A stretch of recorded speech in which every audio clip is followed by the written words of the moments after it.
Un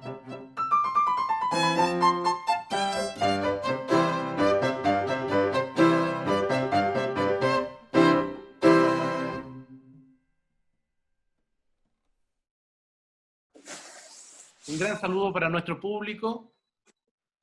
Acabamos de escuchar al trío programático o al ensamble programático, como le hemos llamado en esta temporada, compuesto por Frida Ansaldi, Dafna Barenboim y Claudio Santos, y los tenemos aquí presentes para felicitarlos por su lindo concierto, y además para comentar un poquito sobre su biografía, como es ya una tradición en estos programas post-concierto, un poquito de su biografía. Luego Javier Kovacevic, que nos acompaña como siempre, hablará un poco del programa, y finalmente haremos algunos comentarios que queramos hacer antes de despedirnos de ustedes.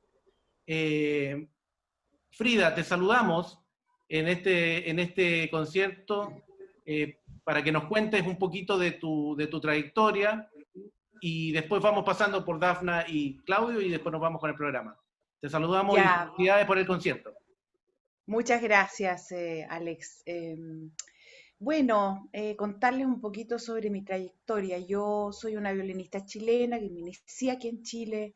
Empecé a tocar el violín a los 5 años. Eh, Creo que mis compañeros también, más o menos, empezamos todos como en la misma época a estudiar un instrumento en forma seria, por decirlo así, y me titulé después a los 17 años en la Universidad Católica, y después me otorgaron una beca para ir a la Universidad de Indiana en Bloomington a estudiar a Estados Unidos, donde hice mi Bachelor of Music, y luego, resumiendo en términos muy generales, después tuve la oportunidad de ir a estudiar a Alemania. Ahí me fui a estudiar a la Universidad de Hannover, después estuve en Berlín, becada también en una academia que es muy famosa, muy buena, que se llama Academia von Karajan, y después me fui a Lübeck. Y bueno, ahí sigue la vida mía en Alemania, donde me quedo por 25 años, trabajando, estudiando, me caso con un marido alemán, pianista, vienen mis hijos, y después de mucho, mucho tiempo retorno a mi país, Chile, y aquí estoy hace 8 años. Eso sería en buen resumen de mi Bueno, vida en general. y cabe destacar que tu labor pedagógica que haces actualmente también en la ¿Verdad? Universidad Católica, En la y, Universidad y para Católica. que nuestro público sepa, en este trío hay varias cosas en común, apellidos muy notables todos, y contar que Frida es hija de dos grandes maestros, formadores de grandes generaciones y grandes músicos, como el maestro Fernando Ansaldi y la maestra Frida Kohn. Y bueno, y ella ha continuado en su regreso a Chile con su labor pedagógica en la Católica, y bueno, y han formado este maravilloso trío que es un referente del día de hoy para la música de cámara en nuestro país. Dafna, te doy el pase para que nos cuentes y al público que nos está escuchando un poquito de tu trayectoria, que bueno, en otras entrevistas ya lo has hecho, pero de todas maneras, para el que integre por primera vez a esta transmisión, te conozca también. Gracias, Alex. Hola a todos. Bueno, yo ya me dijeron, soy Dafna Barenboim, pianista chilena también. Partí en la escuela moderna a los 7 años, un poquito más grande que Frida. A los 12, con Adriana Walter, a los 12 me fui a la Universidad Católica, al IMUC, con Marily Radrigán, ahí me titulo. Y también me voy y coincidimos, no en el mismo periodo, Frida, ¿cierto? Pero coincidimos en la universidad, porque yo también me fui a Bloomington, Indiana, donde tuve una experiencia muy enriquecedora, conociendo músicos de todo el mundo. Acá uno estaba acostumbrado que éramos poquitos en el IMUC en cada curso, ¿no? Y allá había tanta gente que fue muy enriquecedor y ver distintos músicos. Ahí estudié con Leonard Hawkinson. Y después fui a Manes, en Nueva York, y bueno, y volví el 2004, así que llevo varios años ya de vuelta. Eso, Alex, así estamos bien, yo creo. Fantástico, fantástico, Dafna, porque es una pincelada, digamos, de tu trayectoria. Puedo agregar una cosa, la mamá de Frida Kohn, bueno, siempre estaba en las comisiones y en la universidad, así que la conozco a la familia de Frida desde chica también. Bien, me parece.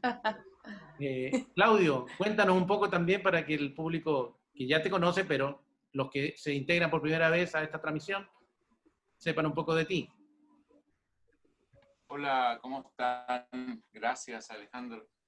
No, bueno, yo soy de Concepción, aunque nací en Perú, pero llegué a Chile a los 3 años y medio y estudié 2 años y medio en Concepción, el cello, acá con profesor Santa María, y luego terminé el colegio en Estados Unidos, donde también estudié paralelamente cello, o más bien estudié violonchelo y paralelamente el colegio, ¿no? Y luego volví un tiempo a Chile, 2 años y un poquito más, estudié con el maestro Arnaldo Fuentes de la Sinfónica un tiempo y después me fui a Alemania a estudiar 5 años allá. Y eso es. Bueno, sin duda alguna, Claudio también, hijo de grandes músicos, la maestra Marcela Massini y el director de orquesta Santos.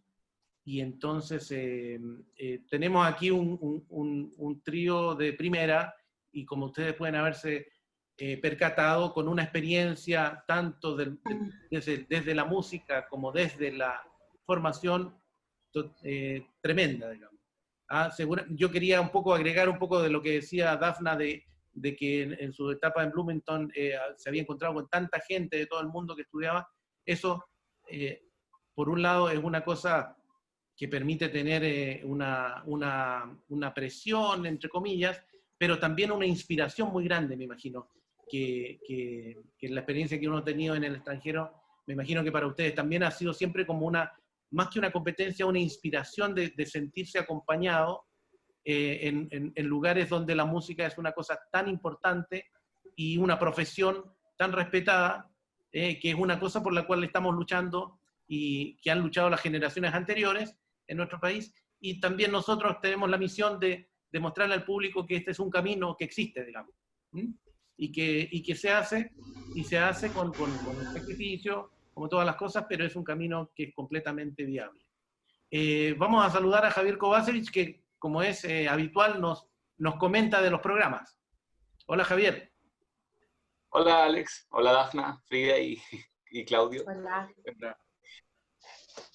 El programa de hoy incluyó un pasacalle de Johann Halvorsen sobre un tema de Händel y luego un trío de Joseph Haydn. Vamos a comenzar hablando un poco del pasacalle.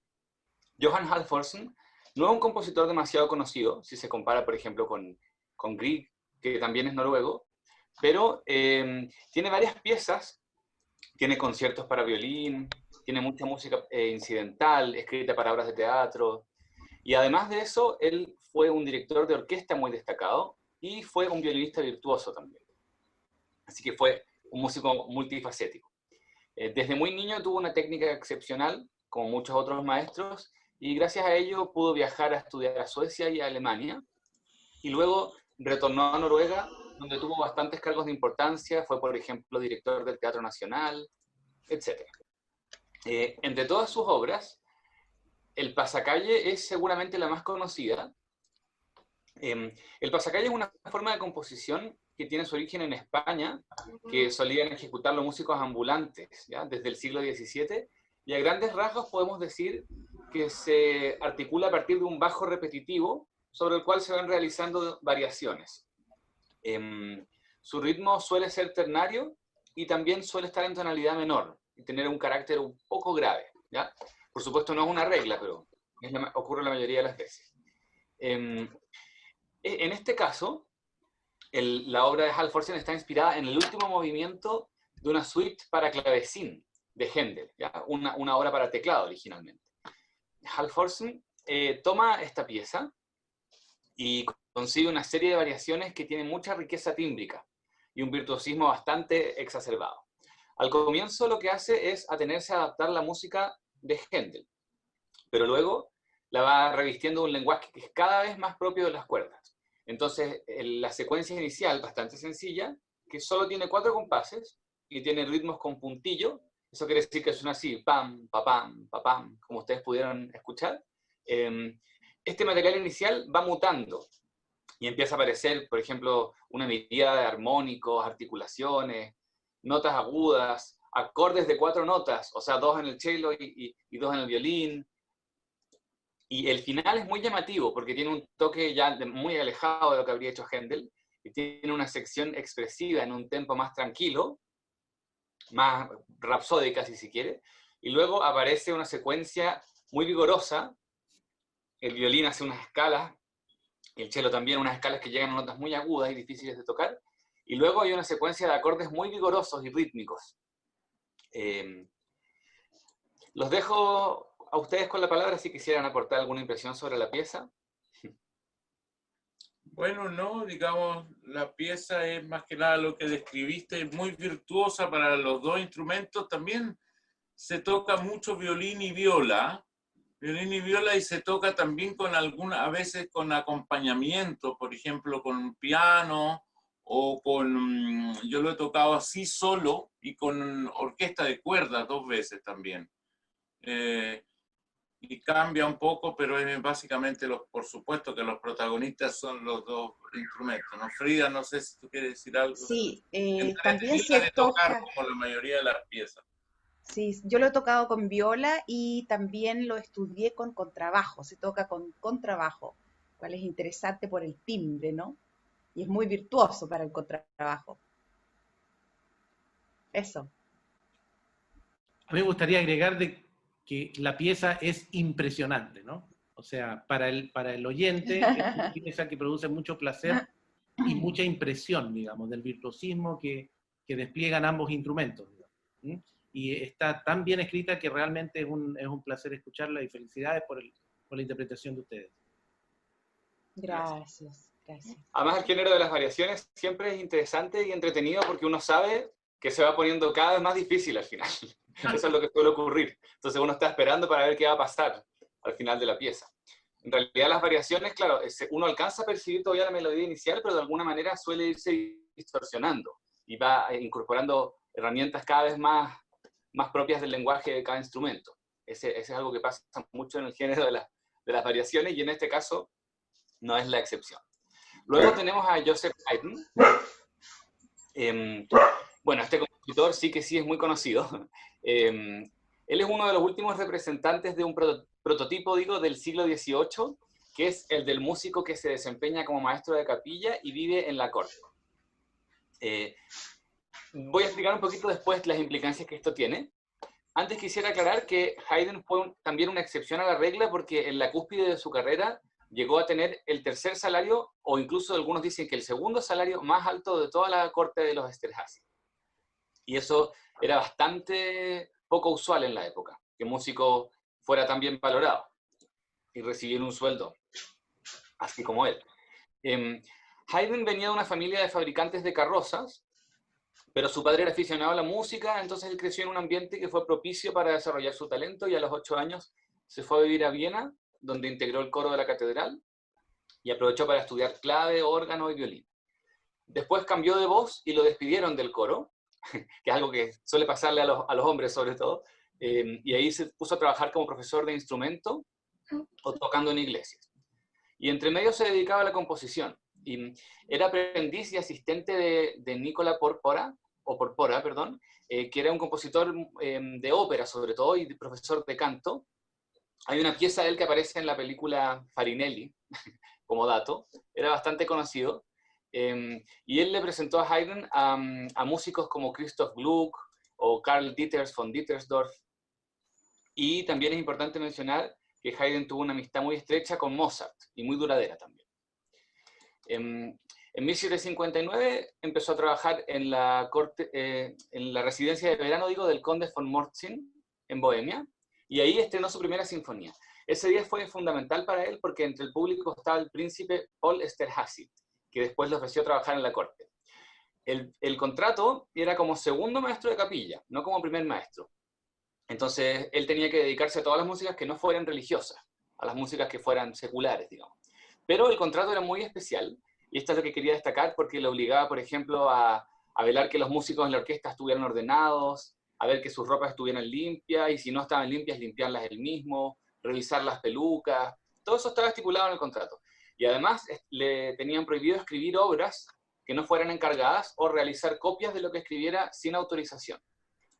O sea, en el fondo era un cargo bastante servil, que es algo que otros compositores posteriores trataron de, trataron de evitar, ya trataron de destruir como esta visión del músico como un ser tan servil. Pero como les comentaba, Haydn en todo caso igual alcanzó a vivir muy bien, a ganar mucho dinero con esto. Bueno, es imposible entender lo que fue la música de Haydn sin estudiar un poco al gran Esterházy, donde él estuvo, al cual sirvió por más de 40 años. Esta familia era muy poderosa, ya tenía, por ejemplo, 21 castillos. Y además tenían un rol político-militar muy importante. Entonces, porque en ese tiempo estaban a medio camino entre Austria y Hungría, se movían entre los dos polos y ejercían influencia en ambos. Entonces, eran una familia realmente crucial para la supervivencia del imperio. Y bueno, obviamente los príncipes no eran siempre los mismos los que estaban en el liderazgo, se iban sucediendo unos a otros, y a algunos les gustaba la música, a otros no tanto, unos querían recortar presupuesto, otros encontraban que era mejor o más importante hacer música religiosa. Entonces, a Haydn le iban llegando diferentes misiones, ¿ya? Era determinante los intereses particulares de cada uno de sus jefes. Bueno, después se murió a todo esto el primer maestro de capilla un tiempo después de que llegó Haydn, y ahí le ofrecieron a él ser el primer maestro. Y quedó como jefe absoluto, y era ya uno de los compositores más conocidos y celebrados en toda Europa. Cuando se murió a los 77 años, estaba rodeado de bienes materiales, admiración, viajaban de todos lados a verlo. Y es importante decir que, aunque la imagen que se tiene de Haydn es como que fuera el prototipo del compositor clásico, tal vez un poco buenito, algunos lo encuentran hasta aburrido, pero en realidad eso no es cierto. Su estilo estuvo en permanente evolución, y su aporte es fundamental para el desarrollo del cuarteto de cuerdas, de la sinfonía y de la forma sonata. Además, su catálogo es demasiado vasto, o sea, tiene 750 obras aproximadamente. Entonces, obviamente, algunas fueron escritas a gran velocidad, por encargo, de un día para otro, pero hay otras que claramente representan un interés de hacer una propuesta más ambiciosa o hasta rupturista, y son fruto de un trabajo muy extenso, ¿ya? Bueno, el trío que hoy escucharemos lo escribió en Londres, lugar al que había viajado en busca de nuevos horizontes, porque justamente el jefe que tenía en ese momento quería recortar presupuesto, entonces estaba muy aburrido parar el trabajo en la corte, porque le encargaban pocas piezas, y la orquesta estaba más chica. Entonces se fue a vivir a Londres, y ahí en esa ciudad vio un ambiente musical que lo inspiró a incluir motivos populares o de raíz folclórica. Y también pudo conocer el oratorio, que fue fundamental después para cuando regresó a Viena. En esta pieza se puede ver ya que hay una exploración de las posibilidades expresivas y dinámicas del pianoforte, que estaba reemplazando al clavecín, y que se llama pianoforte porque piano es suave, en realidad y forte es fuerte. Entonces era un instrumento que, a diferencia del clave, podía tocar a diferentes volúmenes o intensidades, más suave o más fuerte. Y este instrumento va asumiendo un rol fundamental, a tal punto que algunas personas dicen que en realidad estos tríos son sonatas para piano acompañadas. En realidad el violonchelo con frecuencia se remite solamente a funcionar como base armónica o a doblar la mano izquierda todavía en este tipo de piezas, ¿ya? Pero el violín tiene un cariz muy protagónico y dialoga bastante con el piano. También hay momentos en los que las cuerdas se funden entre ellas, ¿ya? Y funcionan como algo independiente al piano. El primer movimiento tiene una introducción apacible, breve, pastoral, y después viene un movimiento de ánimo galante y un carácter de danza también tiene. Después tenemos una sección central, como suele ser, expresiva y lenta, que recorre diversas tonalidades, y aquí es tal vez donde más se nota el diálogo entre violín y piano. El violín, por ejemplo, presenta una melodía, después el piano las ornamenta. Luego tenemos un movimiento jubiloso para terminar, muy alegre, que es un reflejo excelente del estilo clásico vienés, que tiene melodías que son amables y equilibradas, y hay arrebatos, ¿ya? De alegría o de gozo, pero nunca llegan a ser desmesurados. O sea, todo lo que se produce, por ejemplo, en el movimiento lento cuando es expresivo, o en el movimiento rápido cuando es más alegre, nunca llega a ser algo desatado, ¿ya? Siempre tiene una cosa que es muy comedida, porque no se buscaba todavía que el público sintiera emociones muy fuertes. Lo que sí hace Haydn con frecuencia en su música es dar sorpresas, o asustar, tiene un toque humorístico en muchas de sus obras. Tal vez la más obvia sea en Las Sorpresas, que es una pieza bien conocida de él, orquestal. También tiene otras sinfonías que tienen, muchas de sus sinfonías tienen nombre, por ejemplo, El reloj, porque hay un movimiento que hace tic-tac, tic-tac, que parece que hiciera eso el acompañamiento, etc. Es un compositor muy interesante, así que les recomiendo que lo investiguen más. No sé si quieren agregar algo sobre el trío. De alguna manera, perdón, antes de darle la palabra a Claudio, Dafna y Frida, a lo mejor es un precursor de la música programática de alguna manera con esto, ¿no? A propósito del trío programático y del ensamble programático.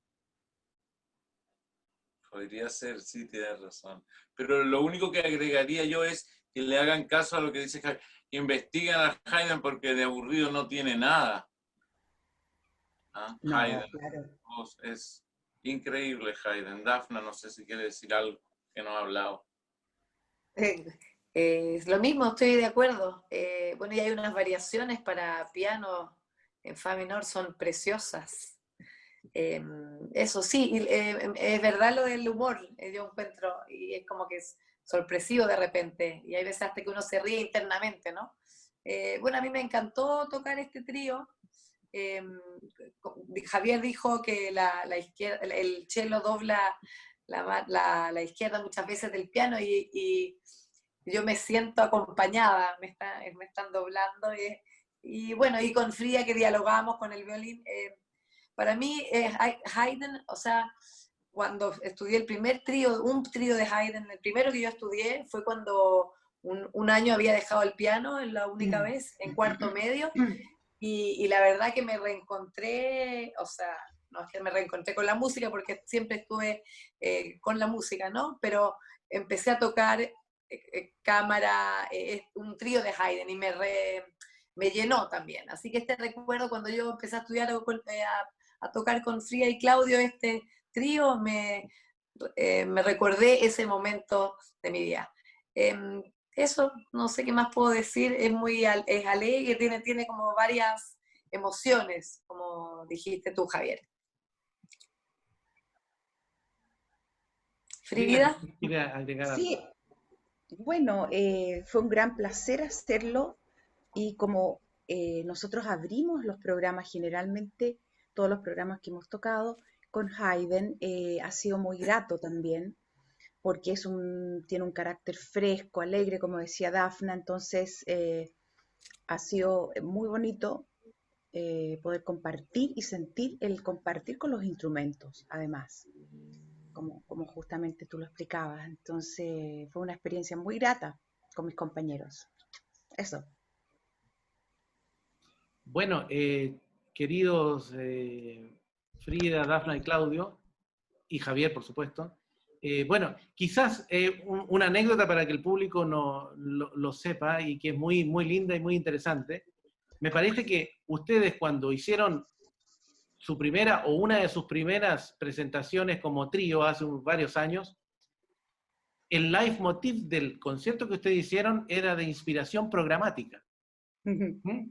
Y ese era el nombre del concierto, digamos. Como cuando uno Sí. dice, vamos al concierto de, no sé, dije, el amor, y toca piezas que son amorosas, no sé.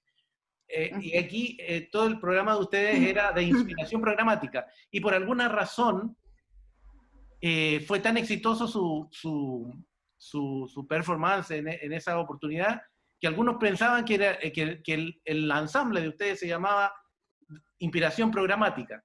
Y yo recuerdo ese momento, y recuerdo que Rafa me lo comentaba, y yo le decía, oye, pero encuentro súper lindo el nombre, digamos.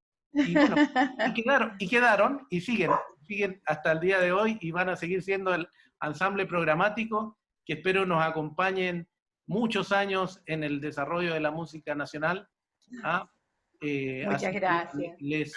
les saludo, los felicito nuevamente y nos volveremos a encontrar para comentar otro de sus lindos conciertos que está enmarcado en esta temporada, en la cual estamos conmemorando los 250 años de Beethoven, y aún así tenemos varios programas de los 50 que se